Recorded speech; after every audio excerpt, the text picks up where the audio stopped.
দাঁড়িপাল্লাকে মানুষ বেছে নেবে ইনশাআল্লাহ। স্বাধীন হয়েছে জুলাই অভ্যুত্থানে আমরা দ্বিতীয় স্বাধীনতা অর্জন করেছি, কিন্তু যে উদ্দেশ্যে আমি এই দেশ বাংলাদেশ স্বাধীন হয়েছিল, এই দেশের মানুষের অধিকার আদায়ের জন্য, মানুষের স্বাধিকার ফিরে পাওয়ার জন্য, মানুষ ন্যায় বিচার পাওয়ার জন্য কিন্তু আমরা দীর্ঘ সেই 55 বছরে পাই নাই।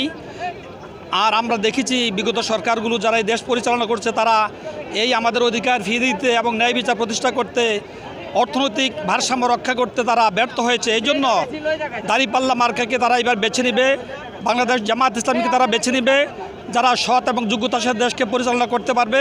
এই জন্য এই দেশের মানুষ এবং সারা বিশ্ব তাকিয়ে আছে এই দেশটি যেন একটা সততা এবং যোগ্যতার সাথে একদল যে রাষ্ট্র পরিচালনা করার মতো একজন যোগ্য নেতৃত্ব যাদের কাছে আছে তাদের কাছে দায়িত্ব দেওয়ার জন্য আন্তর্জাতিকভাবে তারা চাচ্ছে, এবং দেশের এই মানুষও কি চাচ্ছে সৎ এবং যোগ্য মানুষের কাছে নেতৃত্ব যেন আসে, বাংলাদেশের অবস্থা যেন পরিবর্তন হয়, অর্থনৈতিক উন্নতি যেন হয়, সামাজিক নিরাপত্তা যেন আমাদের নিশ্চিত হয়। এই জন্য দাঁড়িপাল্লাকে মানুষ বেছে নেবে ইনশাআল্লাহ।